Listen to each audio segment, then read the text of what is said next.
Bonsoir. Le travail que nous avons l'honneur de vous présenter s'intitule Index glycémique et charge glycémique d'un riz local blanchi et complet de Côte d'Ivoire. Il est présenté par Dr Koulibaly Aïssatou, maître assistant à l'Université Nandia Bourgois de Côte d'Ivoire.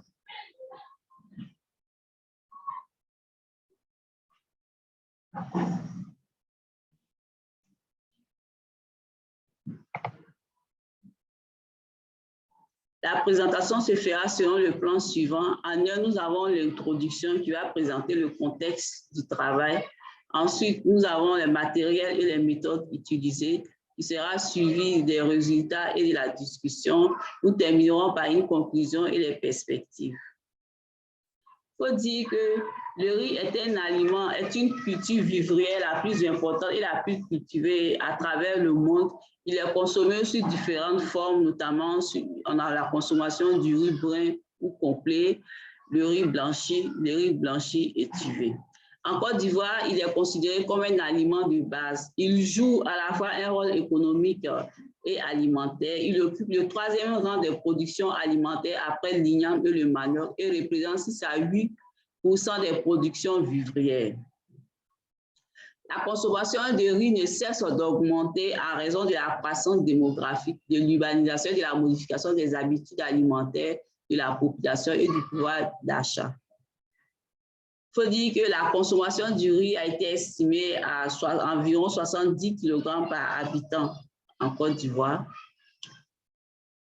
On note aussi qu'il y a plusieurs variétés de riz qui sont produits en Côte d'Ivoire, mais nous constatons qu'il y a un manque de connaissances sur la qualité nutritionnelle du riz local et aussi des informations sur les valeurs de l'indice glycémique et de la charge glycémique des riz produits et consommés en Côte d'Ivoire. Nous estimons qu'il est important de connaître la composition nutritionnelle, d'autant plus qu'on veut promouvoir ces riz. De plus, la détermination de la réponse glycémique de ces aliments est donc nécessaire compte tenu de son rôle dans la gestion des affections pathologiques liées au sucre comme le diabète de type 2. Notre objectif pour cette étude est de contribuer à la promotion du riz local en Côte d'Ivoire en déterminant la composition proximale du riz GT11 sous la forme blanchie et complète, en déterminant aussi l'index glycémique et la charge glycémique de ce riz. Le matériel biologique utilisé était le riz GT11 sous sa forme blanchie et sous la forme complète. Le matériel technique utilisé, nous avons utilisé un autocuiseur de riz pour faire cuire le riz avant de donner à manger en ce qui concerne l'index glycémique. Nous avons également utilisé un lecteur de glycémie, des bandelettes et des assiettes et cuillères jetables. En ce qui concerne l'analyse physico-chimique, nous avons déterminé la matière sèche. Nous avons déterminé aussi les teneurs en protéines, les teneurs en lipides, les teneurs en fibres et en cendres. Nous avons calculé les glucides totaux et les glucides disponibles. Pour ce qui est de l'index glycémique et de la charge glycémique, nous avons utilisé la norme ISO, le protocole défini par la norme ISO F10 26642 de 2010. Et la charge glycémique a été calculée comme étant le produit de l'index glycémique par la quantité de glucides dans une portion définie divisée par 100. Les résultats sur les caractéristiques sociodémographiques et cliniques des participants montrent que, faut dire que nous avions 11 participants. Au départ, nous en avions 12, mais une personne s'est désistée, donc nous sommes retrouvés à 11 participants. L'âge moyen de nos participants était de 22,5 ans et il y avait 7 hommes et 4 femmes. L'IMC, qui est l'indice de masse corporelle, a été estimé à 23,1 kg par mètre carré et la glycémie moyenne à jeun était de 4,49 mmol par litre. Les résultats sur les teneurs en macronutriments des deux riz étudiés montrent que le riz complet était plus riche en nutriments que le riz blanchi, ce qui est en accord avec les résultats de certains auteurs qui ont montré que le riz complet est toujours plus riche en nutriments que le riz blanchi, du fait du processus de blanchiment qui fait perdre au riz tous ses nutriments.